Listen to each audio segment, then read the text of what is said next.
Hello, gays, gals, and non-binary pals. We are here today to talk to you about essential dignities on the Merc Astropod. You want to introduce yourself real quick? I would love to. Hello, my name is Bren. I use they, them pronouns. I am a professional astrologer, tarot reader, and pole dance instructor. So yeah, if any of that interests you, hit me up. I am a Pisces sun, Aries moon, Aries rising, and an Aquarius Mercury. Hell yeah. And then I am a professional body piercer tattoo What's your name? Rosalie. And your pronouns? They, them. And astrologer. And I have a sun in Mercury and Virgo, a moon in Sagittarius, and a rising in Aquarius. So, Awesome. yeah, this month at the Denver Astrology group, I feel like we had a really good show up of people, but also a really good, like, advanced intermediate group that we got to play with this month. Mm-hmm. So in this episode, we're going to probably dive a little bit more into the technical parts of essential dignities, which is really exciting because, we don't usually have so many advanced people within our group. So we're going to dig deep at Rosalie's favorite. What are essential dignities? So essential dignities is basically a term that basically says that certain planets like to be in certain zodiac signs. They're more comfortable in certain places and they're less comfortable in other places. So there's Exaltation, which is its favorite place to be. There's its domicile, which is its home. There's its fall, which it doesn't like to be. And then there's its detriment, where it really does not like to be. Mm-hmm. So this is just essentially like the characteristic. What does that planet have available to it resource-wise to do the thing that it is naturally inclined to do? Mm-hmm. So essentially, domicile, detriment, exaltation, and fall are the resources available to a planet. Then there's also triplicity bounds or terms, and then the faces or the decans of astrology as well. And those kind of like, so for example, the triplicity is just support from your natural environment. The terms or the bounds kind of set the rules or limits of expression for a certain planet. And then the face or decan denotes the fates of men through power, says Firmicus Maternus, which is like the most badass way to describe a minor essential dignity. Mm-hmm. Everybody is like, this is very minor, you don't really have to worry about it. But then all of the occultist texts are like, this is the most important thing of like denoting the fate of all men through time, you know, like it just switches up and gets a little bit more intense. So it's like, oh, is it really that minor, or are they pretending that it's minor because it's actually really important in occult magic and they don't want people to know about it because I like to gatekeep things. Mm-hmm. Well, every astrologer is different too. You love like to get into the details, nitty gritty, things like that. I'm more of like less that. But I really do love your perspectives on this because it does give such like astrology is just layer after layer after layer of things. So it's just to get those hidden nuances. The like minor essential dignities, which are terms, bounds, and decans, are a little bit nicer to get like a. You've got the flavor, the broader archetype of something, but like, how is that archetype specifically expressing itself? How is it supported or not supported? How is it able to do those things or not do those things? So you might have somebody with like Mercury in Pisces, for example, which it doesn't necessarily enjoy spending time in, who's completely capable of doing all mercurial things super well because, I don't know, say it's in the term of Mercury and it's in a really nice aspect to Jupiter or something like that. You know, like there's these minor details that can like, if you ever look at somebody and you're like, this should be wrong, you know, why is this so easy for this person? Or this should be difficult. Why is it so easy for this person? You can usually find it in those minor essential dignities. Mm-hmm. And I have the philosophy of like, a lot of astrological placements can be used to your benefit if you know how to work with them rather than against them and just accept them. This is just, to find how to work with the planet a little bit easier. To be like, you know the resources, what you don't have, what you do have, and then working with that. To be like, oh, if like my Venus is in the bound of Mars, so when I have Venus problems, I should really be working with Mars as well, not just Venus. So it's just that, again, added layer of things. Absolutely. So to get in really briefly, really quickly of what essential dignity like kind of looks like and why it works the way that it works, we have to look at the Thema Mundi, which is essentially a mythical horoscope used by Hellenistic astrology that shows the supposed positions of the 7 visible celestial bodies at the beginning of the universe, or quote unquote the birth chart of the world. And does it matter that Cancer is the rising sign of this chart? Yes. Okay. Cancer rising for the birth chart of the world, nurturing this like embodiment, most like myths of creation in like any culture that you kind of research, it always starts with water. Day one, there was water. There's like a river in Egyptian myth that everything comes from. In Norse myth, these ices like melt into this like lava river eventually. They like melds between hot and water, or fire and ice, essentially. So if you're looking at the YouTube video of this, you will be able to see what this layout looks like with that Cancer rising and all of those 15-degree placements that Rose was talking about. But for the just podcast listeners, just imagine Cancer rising with the moon at 15 degrees and then followed by Leo and all the other astrological placements that are at home in those signs. So yeah, you essentially start with the sun and the moon. They get the first two signs. So the moon gets Cancer because it has more of affinity to Cancer. The moon itself is passive or feminine energy, so is a sign of Cancer.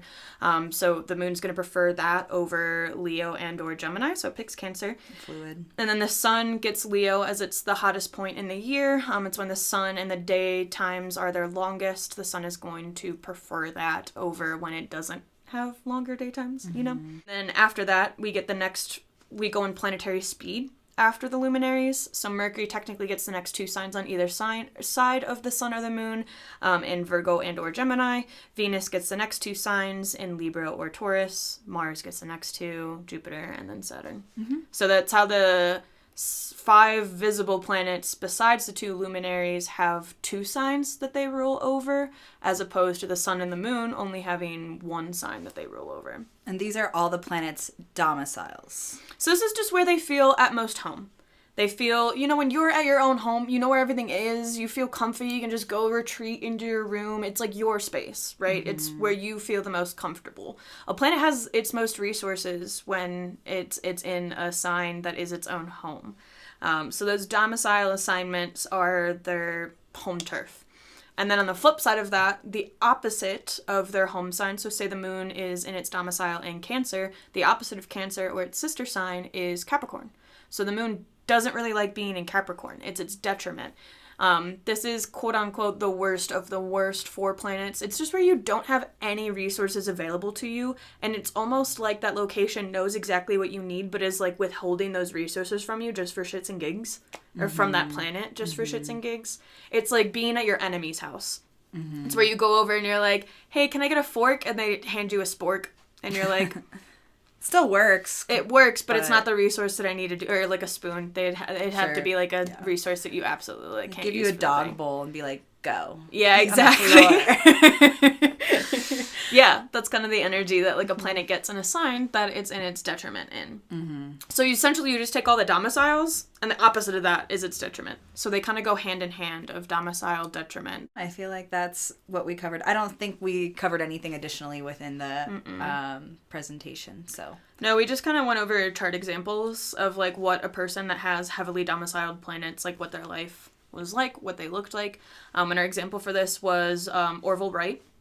And essentially Wilbur and Orville Wright were 2 of 7 children. They are the Wright brothers. They are the ones who... It's very technical definition, the way that they describe this, right? We can't just say they invented the airplane, because that's too broad. It's they invented the first propelled system of flight that like was heavier than air or something, the way that they described it. Because I don't think they were off the ground for very long. And he has how many placements in domicile? 4, because we missed his Saturn in Capricorn. 5 personal planets. So he has Mercury, Venus, Sun, Mars, and Saturn all in their domicile. So that means Mercury is in Virgo, out of Virgo or Gemini. Venus is in Libra, out of Libra or Taurus. The Sun is in Leo, and then Mars is in Scorpio, out of Scorpio or Aries, as well as Saturn being in Capricorn, as opposed to like Capricorn or Aquarius. So he has a 22-degree Leo ascendant, close to a 25-degree Leo sun, with a 23-degree Virgo Mercury, a 5-degree Venus in Libra, and then a 4-degree Mars in Scorpio in the 4th, and then a Saturn at 3 degrees of Capricorn going retrograde in the 6th. Some of the things that we were talking about in the meetup, some great observations by our attendees, like the 3rd house having that Venus in domicile in Libra of the house of siblings. So like being able to create money, monetary creations through the relationship that you have with your immediate environment, your sibling. Well, it's also conjoined his moon in that third house, and the moon has housing joy in the third. So we really talked about how that like affects like the Wright brothers are not separated from each other. They are known as the Wright brothers. You probably, before listening to this, didn't even know that their names were Wilbur and Orville. The dad had 7 kids. He had to, like, give them unique names so that he could remember them. Yeah. Well, we also talked about that second house of Mercury in Virgo, how that's, like, someone who's really adept at communicating ideas and making, again, maybe like resources out of their thoughts, ideas, communication, selling things, patents, things like that. He's very endgame oriented in the specific decan of Virgo that he's in, which we'll get into in a little bit. But he's very endgame oriented. He's like, what belongs, what doesn't belong. What belongs is my name also on these sheets of paper. What doesn't belong is anybody else's opinion on what we're doing. And then another thing that was brought up is he has a Cancer Jupiter in the 12th house. So the last of the 7 visible planets that could be in domicile is in its exaltation.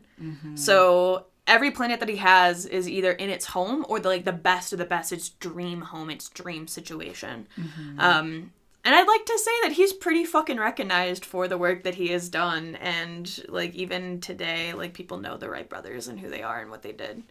Yeah. Well, in that 6th house, Saturn as well in Capricorn. Legacy. Someone who's worked really hard. Their hard work has paid off. Their day-to-day, how they show up, has led to a legacy.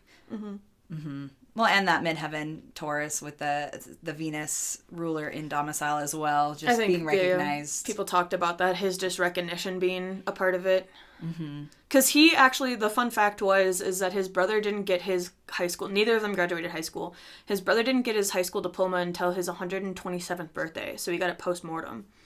And Orville had gotten it when he was still alive. He got like an honorary college diploma, or a high school diploma.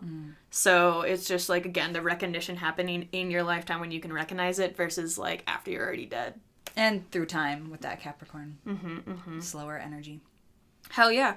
And then our opposite on the flip side of that, for like somebody who has heavy planets in detriment, is this guy named Peter Phillips. And you might be thinking, who the fuck is that? Yeah, I didn't know who it was either.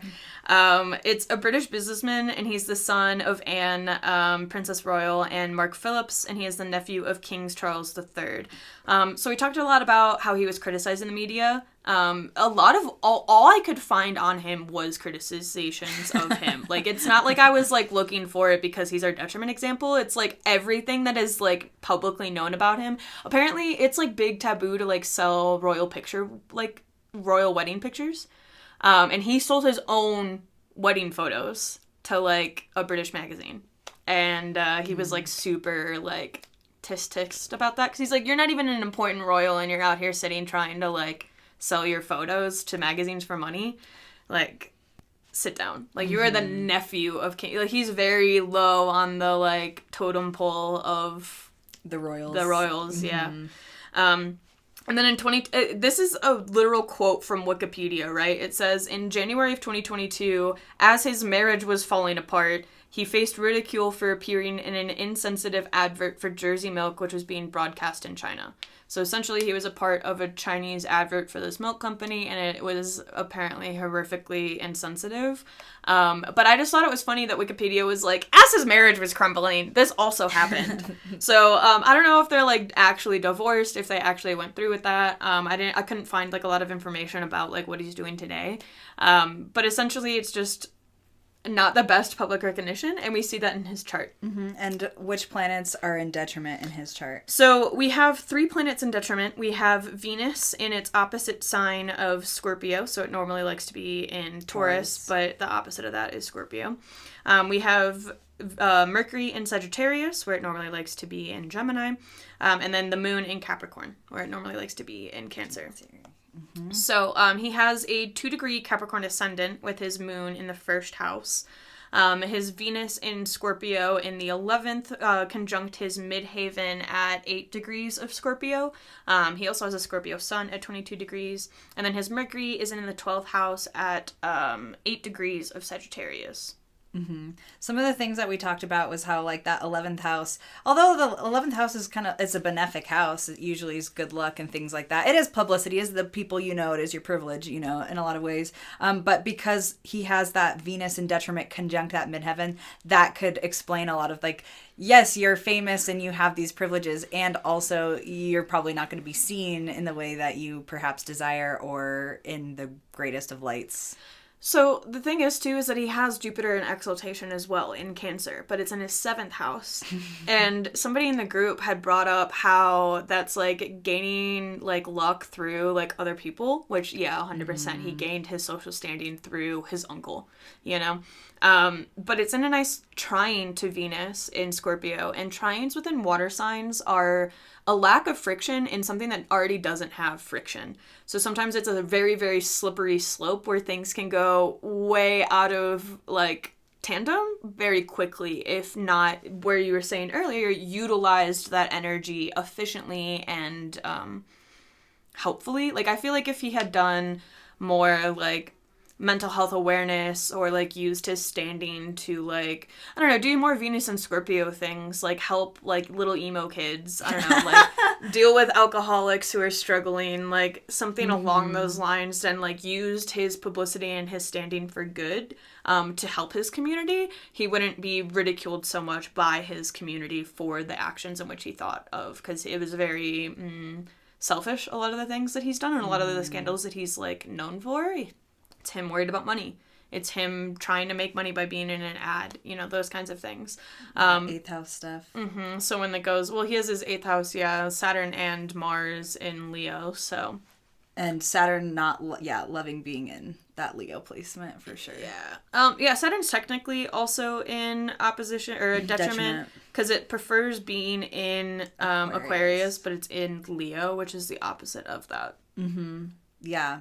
So financial things. I wonder how that marriage ended too, and what he had to pay out, if anything. He probably had to pay out a lot, because he's the one with the royal family connections. Yeah, but also, like, with that Cancer, what you were speaking on with the water trine, actually, with the Cancerian Jupiter and Scorpio Venus, I see a lot of, like, perhaps manipulation as well, like, just being able to get away with things a lot. And also, just before we move on, wanted to mention that that Mercury in Sagittarius in the 12th house. Yeah. So 12th house, that already being hidden enemies, maybe putting your foot in your mouth a lot too with that Sagittarius vibe for Mercury. Yeah. Yes. But also, yeah, just getting in your own way by, like, not feeling like you can communicate appropriately, or being too harsh with how you communicate, and that being you getting in your own way. Because also that exalted Jupiter is ruled by that Sagittarius as well energy, so I could see him using, like, some hyper zealous,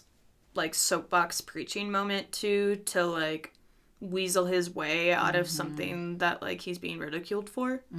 Like, that definitely gives Mercury and Sag and 12th house vibes. Do not know Peter Phillips on a personal level, but the fact that he is just Peter Phillips, he's not, like, prince or knight or whatever, you know, he's got no hierarchy power.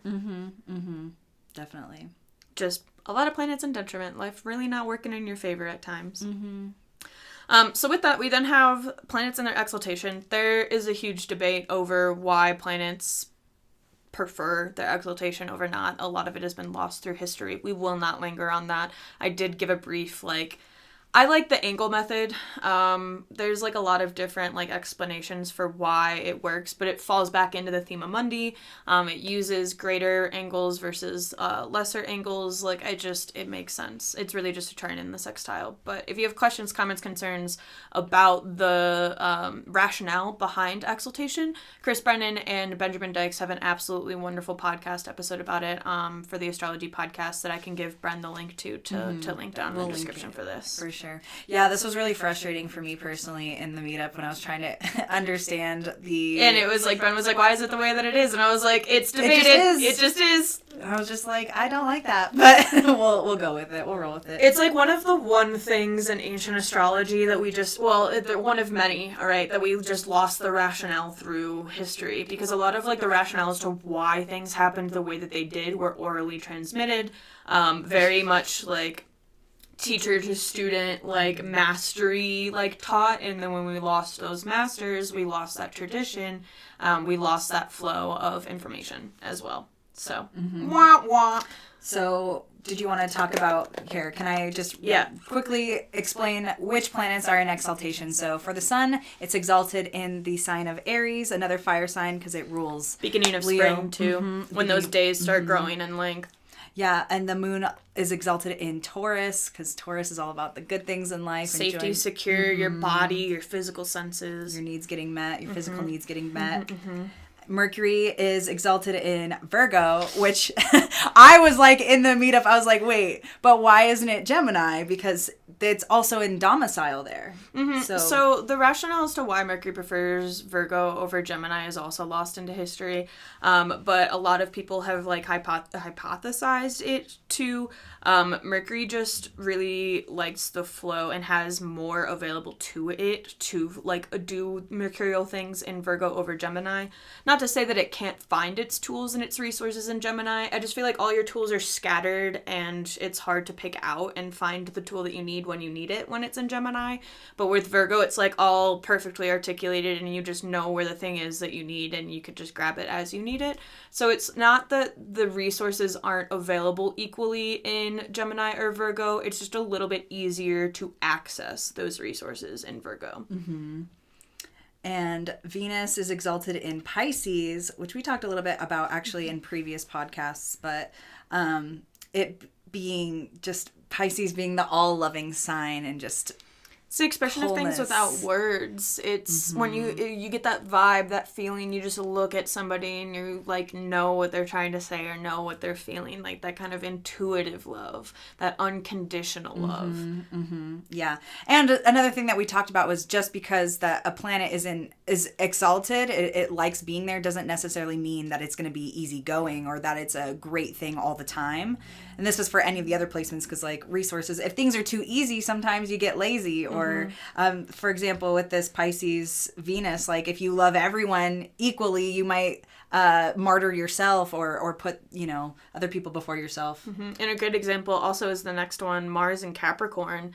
Can be really, really, really great for having like a warlord mentality where you're just 10 steps ahead of the game at like all time, but that's fucking exhausting. That's a lot to constantly be motivated by being ahead of the game and constantly pushing yourself forward. That can burn out really quickly and very efficiently. Yeah, for sure. So even though Mars is exalted in Capricorn, for the native, depending on what house it's placed and what it's aspected to in the natal chart, could be a very difficult placement for that person, especially if they're like a day chart where Mars is more malefic.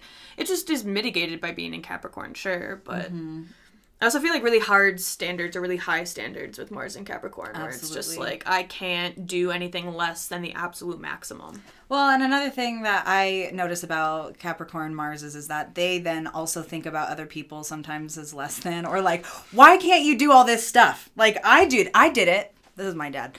I did it. Why can't you do it? Yeah, like, and I get it in a certain capacity, and also it's like, well, we are not you. I have this Mars and Pisces, boo. Like, not the same. Yeah. Not the same. Yeah. And then Jupiter is exalted, like we spoke to earlier, in Cancer, the sign of nurture. I always see Jupiter in Cancer as like gentle parenting, like the best way to like parent. IMO. Yeah. Yeah, that's kind of an interesting one. I guess on first looking at it, I don't really see how Cancer's like... It's because Jupiter's all about, like, freedom and just, like, allowing things to be the way that they need to. And Cancer is very inconsistently consistent. It's very, like, here's the cycle, here's the pattern, here's how it needs to go, kind of jazz. So you can also think of it in, like, that light over, like, gentle nurturing. Yeah. That makes gentle expansion. Gentle expansion. that makes sense. Cool. Because you don't want to expand too much, too quick, too excessively. You want to do it in a very slow, like, methodical way that is going to, like, have a resounding effect. And it also kind of, like, speaks to the cyclical nature of Jupiter and Tarot being the Wheel of Fortune. Ooh. How fun is that? Love that. Like that. Yeah. And then the last one is... Libra in Saturn and Libra. Saturn and Libra, my apologies. And I love this one too because like at first glance you'd be like, oh, a Venusian sign. At first glance I'm like, Hell yes, Saturn belongs in Libra. Libra wanting that balance, it literally rules the justice system, right? Or like, things being fair or whatever. So the hard work that you have to put in to have a balance. And Saturn is so like, this is what's fair and this is the compromise and nobody's going to be fully happy with this, but this is truly how to make everybody this is the most fair. And so like that when I see fairness in Libra, I so see that Saturn in Libra. And Saturn also rules the middle 10 degrees of Libra too, so it's extra Saturnian. So when you have a Saturn at that like 10 to 19.59 degrees of the sign, it's like extra Saturnian. Yeah. Oh yeah. And our example for a person who is heavily exalted is Mr. David Tennant. So all of you Doctor Who fans out there, Whovians, if you will. British actor. Yes, he is a British actor who played the 10th and the 14th Doctors. The 10th and the 14th Doctors. He came back. They liked him so much. He revolutionized Doctor Who being like American Tumblr teen, like crack cocaine, essentially, back in the day. Like, David Tennant ruled Tumblr. I don't care what side of Tumblr you were on, you saw a David Tennant gif at some point. In some point in your life, it has got to be exposed. But essentially, at the age of 3, he was like, I want to be an actor, because he was watching Doctor Who, specifically the 4th Doctor on TV. And he was like, I want to be an actor. I want to do this. Later in his life, he's not only the Doctor once, but twice. And he met his wife, So he met his wife on the set of Doctor Who.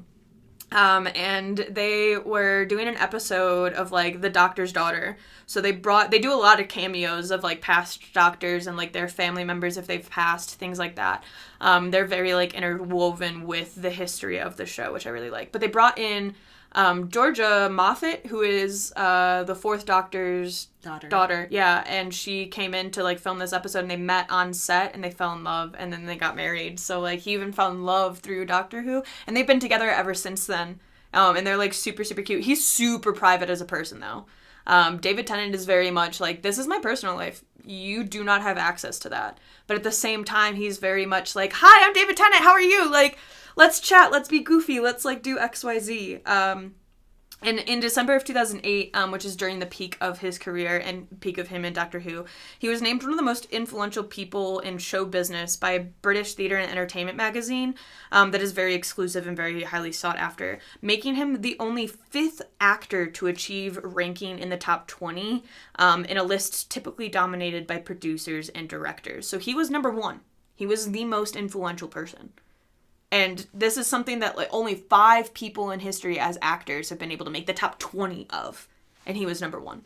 That's really powerful. So even as an actor, whereas this thing is mostly dedicated to producers and directors who make these shows, as an actor to win that award is just, it really speaks volumes to his capacity.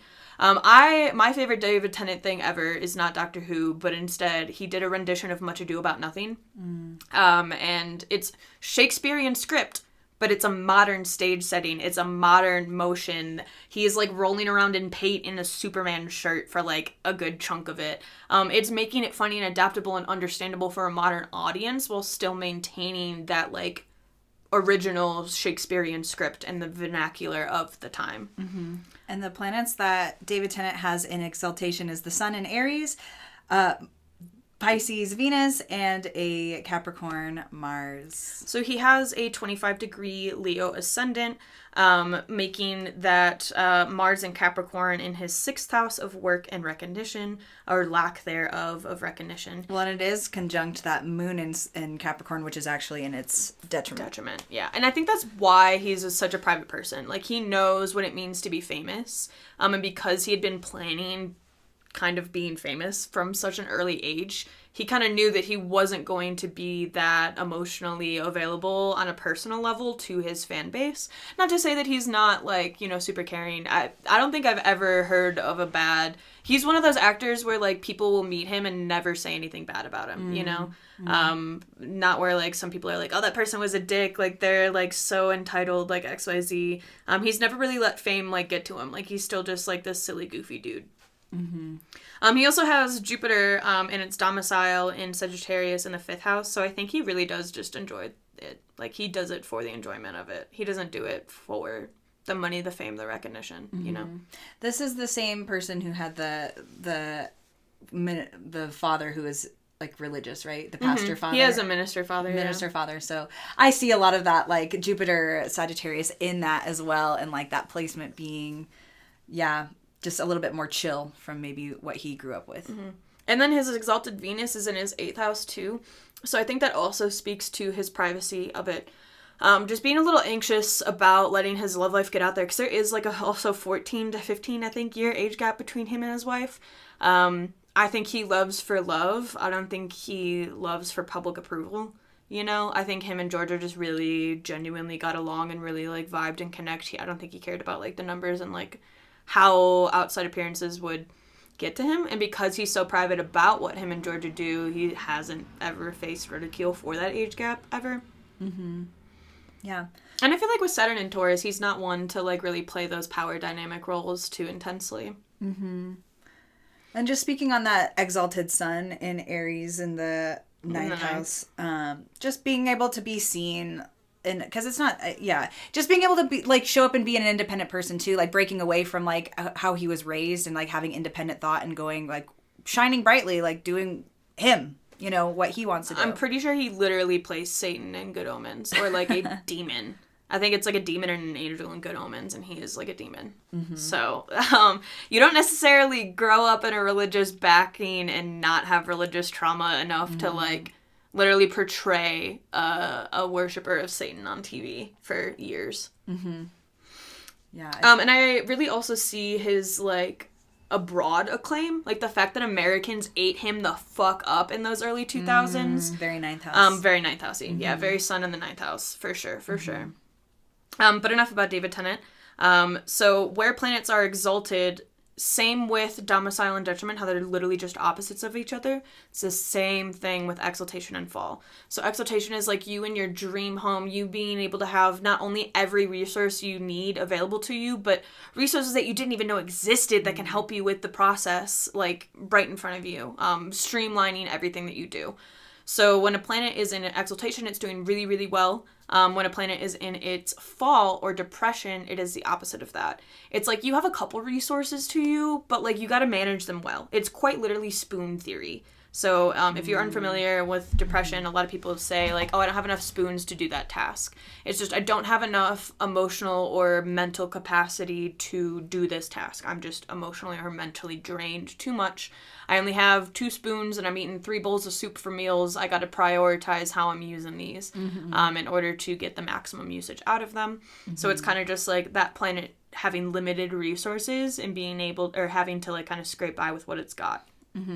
So planets in their fall are going to be Saturn in Aries. Saturn moves into Aries on the 24th, which is just in a few days. But yeah, Saturn does not like being in Aries. I actually just made a video talking about this on my TikTok, and I was talking about how I'm gearing up for it, and so many people with Saturn and Pisces were in the comment section, and I was like, you don't understand. This is Saturn in its fall, Saturn in its depression. I have no, like, very limited resources. You had at least, like, a moderate amount of resources with Saturn and Pisces. Saturn doesn't necessarily, like, hate or love Pisces land. It's, like, no, pretty mid. The thing about Aries is that it's very impulsive. Let's do this. Like, I gotta go do this thing. Whereas Saturn is the disciplinarian. So if you're doing impulsive things, you might be punished for that. Or, like, you're going to pay the consequences of it, whether it's positive or negative or whatever. Because, again, we were talking about how Saturn likes to be, it's exalted in Libra. So the opposite sign, Aries, is just not going to function as well. And with that being said, the sun, the opposite of Saturn is going to be having its fall in the sign of Libra. So that's also the start of fall when days start to become shorter. The sun doesn't really like that kind of energy because the sun wants to go out and dimming do its stuff. Light. Like, hello. It's supposed to be the main character here. Exactly. That's what the sun likes anyway. And then we've got the moon having its fall in Scorpio. So it is exalted in Taurus. The opposite of that is therefore Scorpio. The moon not really vibing in Scorpio land. I love moon and Scorpio individuals. Me too. Y'all are emo as fuck and you know it. They're just really intense. The moon doesn't love so much intensity, but I do. It means that you're very like deep about your emotions. You're not going to be like surface level with bullshit. You're going to like the things that make you cry at night are like the things with out of your control on like a societal level, you know. They're not like passing, fleeting things. They're more deep than that. And I also feel like the moon in Scorpio gives really good advice to people. Oh yeah, they're Like investigators of the emotional landscape, so it might not be comfortable, but it can have access to a lot of other resources, emotional resources. So going from there to Mercury. Mercury doesn't like being in Pisces because it's exalted in Virgo, opposite sign Pisces. It's just like Pisces is so fluid and like free flowing. I like to think of Mercury Pisces as like tapped into like all these different radio frequencies and not being able to tune into one. So you're just kind of like mush. Whereas Virgo's like, okay, we're on this radio station right now. This is what we need to focus on. Mercury in Virgo is like labeling everything in a room, whereas like Mercury in Pisces is just like throwing it and like hoping that they remember like the vague direction of where it's at. They're going off of vibes, not off of anything tangible. So Pisces. And then following up on that, the Venus doesn't really like being in Virgo land because Venus loves being in Pisces, so it doesn't really like Venus in Virgo. The way that I think Chris Brennan described this in the podcast that I was a part of, episode 369, yo, what's up, about Virgos, is that it's like a popular, like, think of, what's that movie with the yellow suit in the 90s? Oh, Clueless. Kill Bill. No, Clueless. The like Same the plaid like the Clueless. yellow little it's like the girl from Clueless being in a library. You're like, you don't belong here. This isn't okay. Or like organizing books via aesthetic appeal, not via like the Dewey Decimal System. I like to think of Virgo Venus as like just being very, like, Venus is all about love and like the enjoyment of things, whereas Virgo's like, these are all the nitpicky things that I need to change. So in a love relationship, like Virgo Venus is going to be like, this is just Super needs nitpicky. improvement, and that's not very lovey-dovey Venus. Of like, you grow at your own capacity and do your own thing, Venus and Pisces. Versus Venus and Virgo, which is like, here's why I'm not happy and all of the things that you need to do in order to make me happy. They both see potential, though. That's the cute thing about them both. And then Mars has just spent an exuberant amount of time in its fall recently, as we've all probably felt. Oh my god. Mars in Cancer. It has now been in Leo for, what, a month now? Yeah. So we're out of the shadow period. We're good, things like that. But Mars in Cancer is definitely not fun. Mars is that passive-aggressive energy, Mars being like, let's get shit done, or like, severing, not very nice, whereas like Cancer likes that softness and like it will get more passive-aggressive, like angsty, going around things rather than directly, which Mars doesn't really love. And then Jupiter, the sign that is exalted in Cancer, does not like Capricorn in the same sense. So Jupiter, I think that Jupiter and Saturn have like more of an affinity with each other than anything else. So I feel like I would agree with that. Jupiter in Capricorn is like the least fallen out of all of the falls, in my opinion. But I can see how it doesn't like it, because it likes that kind of, as you were saying earlier, that nurturing freedom of expression. To put it in Capricorn, it's like, no, you are restricted. You are now, Saturn likes to say no to things, and Jupiter is this, yes, quite literally the opposite of Saturn, freedom versus restriction, but it's the duality that you can't have the concept of freedom without the concept of restriction, and you can't have the concept of restriction without the concept of freedom. But you can have the concepts of like love without hate, know, or hate without love. Well, and I, as someone with this placement, I really actually have grown to love my Saturn, Jupiter. My Jupiter Capricorn, because I've learned, especially through my Saturn return, that your hard work can create your own luck. So, it's if you're doing the work, it's not really that bad. You get rewarded for that if you put in the work, so. I feel like that's with anything Saturn related. If you do the work, you're rewarded. If you don't do the work, you're not. You're punished. Well, frankly. I wouldn't say that Saturn necessarily punishes. I don't know, I would. I definitely would. Let's see how your Saturn return goes, you tell me. I would say that Saturn neglects. So Saturn will support when you do the work. It'll neglect you when you don't do the work. And through negligence, you can face a lot of hardships, sure, because you don't have that like structure, that support from Saturn. But I see that. And our example chart for this is, surprisingly, Miss Julie Andrews. Miss Julie Andrews actually has a way worse life than I ever initially thought. Because I was like, oh, Julie Andrews, Sound of Music, Mary Poppins, so fucking nice. love her. Yeah. Lovely. She actually grew up with an alcoholic stepfather and didn't even learn that it wasn't her actual father until later in life. So she thought that her abusive alcoholic stepfather was her actual birth father her entire life. And then when she was a little bit later in her, like, 20s to 30s, she found out that her stepfather was not her real father because she got so famous that her real father reached out to her and was like, I never wanted to leave you, like, I always wanted to, like, be around you, but your mother kept me from you, like, one of those kinds of stories. And she, like, reconnected and rekindled with him and was like, oh my freaking god, like, this could have been so amazing had I known about it. Well, and that's so interesting you're saying that, too, because her moon is in fall, which is related to that mother energy. Mother relationship. Yeah. Like I also, I've never really met a moon in Capricorn or a moon in Scorpio individual that has a very, very, very good relationship with their mother. Yeah. It has only happened once, and I just listened to them, like, pretty much give excuses as to why their parent was super narcissistic. And I was like, oh, you don't see it yet. Aww. You'll grow through it eventually. Yeah. But another thing that happened to Miss Julie Andrews is her vocal abilities were destroyed in 1997 with a botched surgery. So somebody had mentioned, so she has a 25-degree Virgo ascendant. So her fallen moon is in the 3rd house. So the moon has its housing joy in the 3rd house. So the moon is essentially very, very related to the body, or the goddess, your subconscious in that realm. So she thinks and feels very, very deeply. But at the same time, her body is physically fragile. Because the moon is in a sign that it doesn't like, it doesn't have a lot of resources to do the thing that it needs to do. So her body doesn't have a lot of the resources to do what it needs to do. Because of that, she needed some vocal surgery. As most vocal, like, people who use their voice on a frequent basis need. You can develop vocal nodes. It was like some like minor run-of-the-mill, happens all the time to vocalists kind of surgery, right? It was very standard procedure, and it got botched, and she ended up winning a lawsuit against them, which I couldn't find any of the numbers for either.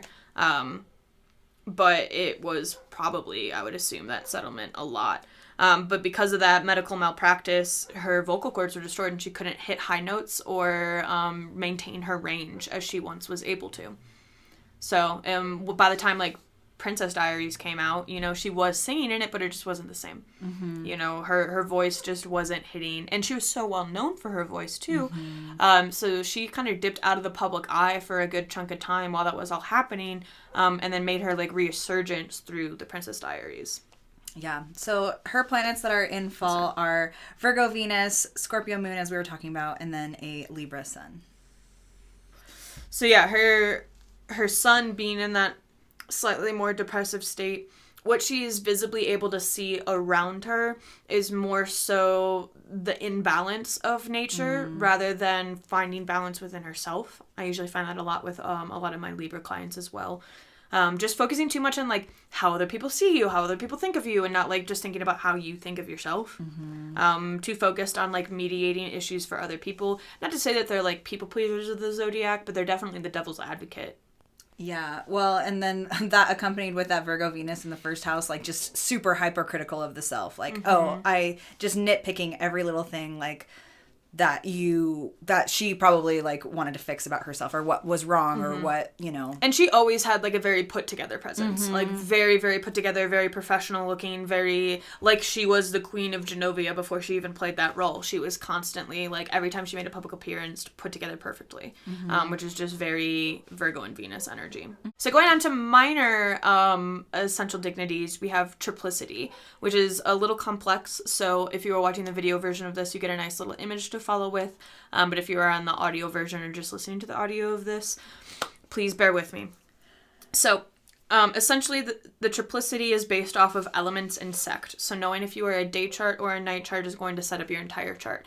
If you were a day chart, only look at diurnal rulers throughout the entirety of this. The nocturnal rulers will be like a participating ruler or a lesser of those. And then you always have a participating ruler. So there's 3 technical, like, rulers of What this. are the participating rulers again?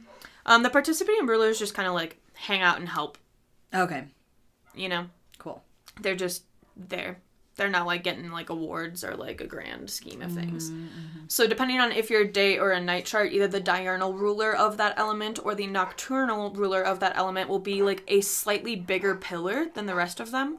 Remembering back at the beginning, triplicity is kind of like the support that you gain from your community and from the other planets. So it's kind of like the support that you gain from your sect mates.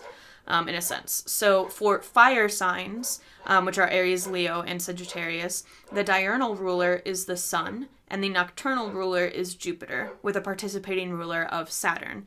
So say that you have your sun in Aries in a day chart, it's going to be ruled by the sun, which is in its exaltation, so that bigger pillar is going to be the sun, and then your tinier pillars are going to be wherever Jupiter and Saturn are. And if they're all forming, like, say they're all in a nice grand trine with each other, Jupiter's in Sagittarius, Saturn's in Aries, you're able to form a really nice structure in your chart. Your chart itself has a very solid foundation.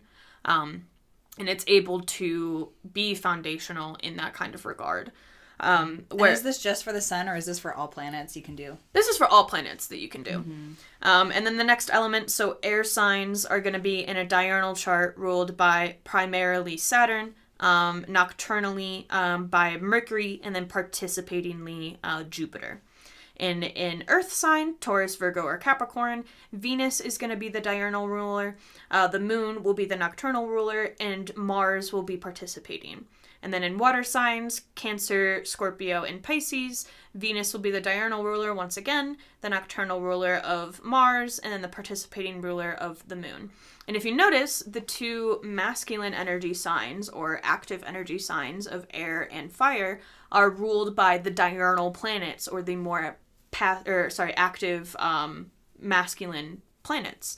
And then the passive or feminine energies, or elements of earth and water, are ruled by the more feminine or passive planets, or nocturnal planets that are more passive or feminine. So say, for example, you have a day chart and your sun is in, like, an earth sign, like mine is, for example. That's going to be primarily ruled by nocturnal planets. It's not playing with the sect of favor. My sun in a day chart would much more prefer being in a fire or an air sign because it gains that kind of triplicity rulership. So even with the sun in Libra, that's still an air sign. Even though it's in its fall, it doesn't have as much resources available to it. It's still gaining support from its community members, depending on how Saturn and therefore Jupiter are aspecting that sun in Libra in the chart, able to give it support. And then Demetra George, who isn't an ancient astrologer, but studies ancient astrology very heavily and is a very well-articulated astrologer on the fact, describes triplicity as supports from planets of the has from its allies, those in the same family or tribe. Think of them as community endorsement or ancestral backing. So if a planet is strong in triplicity, it's reliable, it's supported, it's stable over time, it aligns with natural order and sect. If it's received by its triplicity ruler, it gains strength through aligned peers or environmental support. And then if it lacks triplicity, it is less long-term resilience, may lack allies or environmental harmony. Moving on to the bounds then. The Egyptian bounds are the ones that I personally use, and they're the ones that will be shown in the video version of this podcast. And what are bounds? Bounds are going to be kind of going back to the beginning of what we talked about earlier, just kind of like the rules or the terms that people are playing by. So the way that Demetra George actually describes them is like, your classroom teacher is going to have certain leniencies, but they still have to abide by like school rules. So the school rules are like the basics of essential dignity. Like the sun in Leo is going to obviously have more to say about Leo land than like the bound term lord. But terms are essentially just seeing the rules that planet is playing by. Is it rules of leniency? Is it a planet like Venus or Jupiter that is setting the rules for that sun in Leo? Or is it a planet like Mars or Saturn that might be a little bit more strict, a little bit more domineering, a little bit more, hey, yes, you have like full reign of the sign of Leo, but like you're gonna have to listen to me low-key. And if Mars is like squaring the sun while the sun is in a Martian bound, you know, that might be some like disagreements with authority or like difficulties dealing with authority or authoritative figures. Like there's several different ways of calculating the bounds. I use the Egyptian bounds. There's also the Ptolemaic or Chaldean divisions of the bounds. Egyptian bounds are essentially just the oldest and the most widely used by traditional astrologers like Dorotheus, Valens, and Firmicus. So that's why I personally relate back to them. And then Nechepso and Petasiris also talked a lot about the symbolism of the Egyptian bounds, and just they saw the planets as divine intelligences working within cosmic orders and fate, and the bounds were likely conceived as ritual containers for behavioral enclosures, most like magical or moral rules, binding an action of a planet on Earth. So in that sense, bounds are like ethical or ritual regulation, and then a planet within the bounds of a ruler behaves under that god's or intelligence's governance. Meaning, a planet in its own bound has minor dignity. It is coherent. It is consistent. It is self-expressing, or being able to self-express, and that planet has its own script.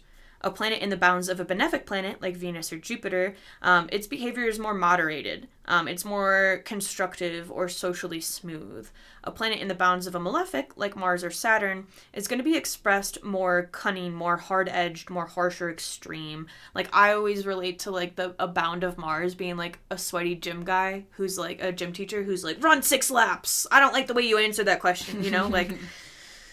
those kinds of things. And then a planet that's received by its bound lord, so if it's able to aspect it by a perfect Ptolemaic aspect, so a sextile, a square, a trine, or an opposition, it gains minor support through behavioral or environmental guidance. So even in that instance where Mars is a bound ruler and it's squaring, yes, there might be tension, but it's still like adding support. It's not tension meant to bring you down, it's tension meant to build you up.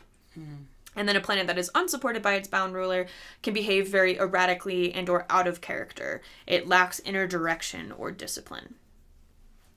Questions, comments, concerns? Okay, very quickly onto the Decans. I could go into like an 8-hour dissertation about the Decans and actually have multiple times for the Denver Astrology Group. So the Decans are my bread and butter.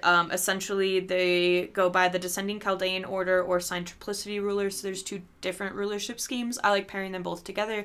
You don't have to. You can pick one that works best for you. In a supported sense, it's essentially a planet in its own face may maintain its image, even if it lacks deep power. So this is kind of like a catch-all. So like if you have, say for example, Venus in Virgo, but it's in the decan of Venus, which I believe is the middle decan, the Saturn-Venus part of it, understanding the gross, disgusting process of something in order to truly appreciate the finished result of it. So you have Venus in that middle decan.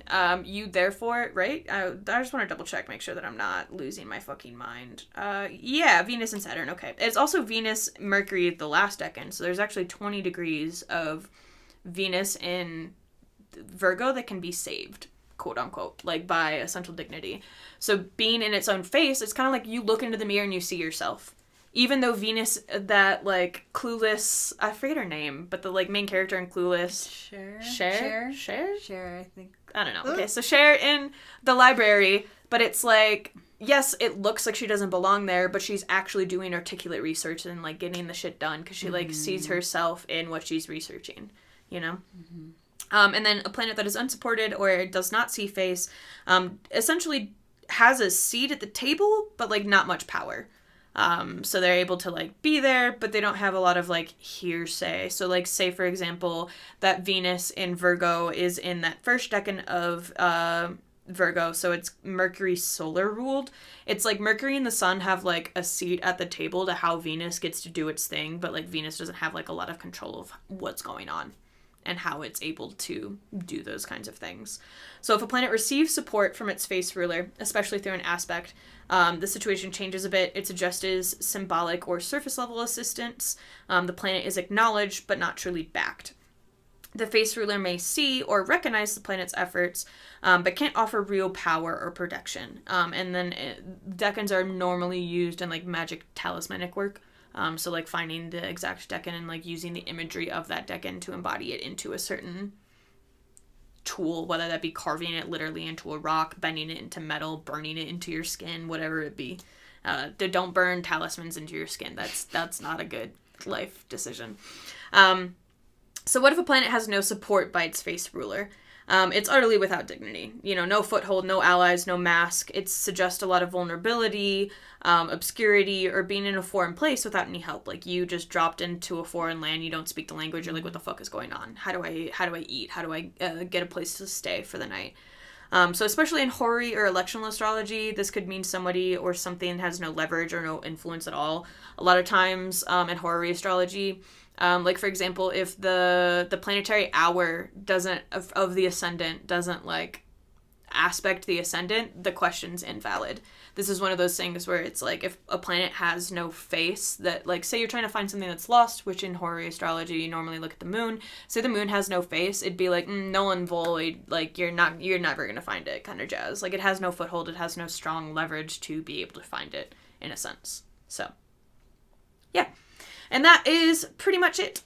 Well, thank you all so much for joining us today. Our theme for next month for Pride is the astrology of queerness, so please stay tuned for that coming up. When is our next meetup? What day is it? If you are in the Denver, 15th, I think. If you're in the Denver area, it's every third Sunday from 3 to 5 p.m. at the Pearl. So if you would like to join us, we believe that's on the 15th.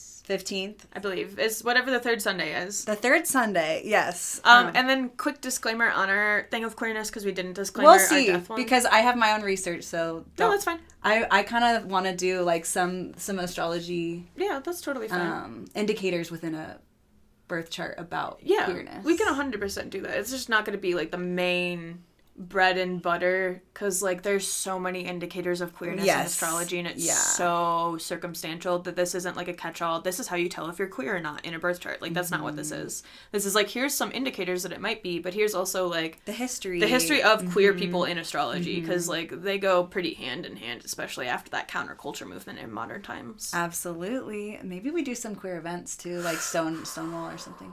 That would be fun. We'll see. I would love to do that, yeah, actually. I will 100% historically get into that. Hell yeah. Awesome. And you know what? The Denver Astrology Podcast, or... The Merc Astrology Podcast? Or no. The Astrology Group? No, the Astrology Podcast with Chris Brennan literally just did a really cool, thorough 5-hour, like... podcast. I forget what the episode's even called, but it was talking about all of this queer stuff. I think it was Mars. No.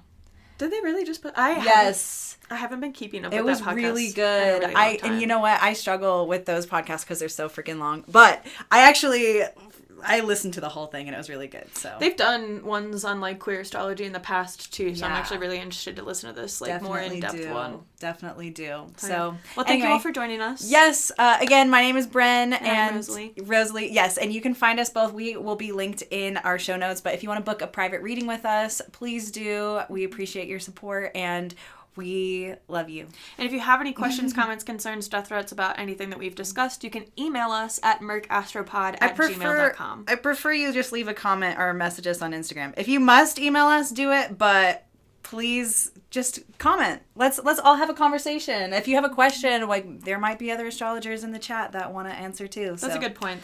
Yeah, let's make it a community. That's my bread and butter. Hell yeah. Yay. Well, thank you again for joining all of us, and we will see you guys next time. Mwah.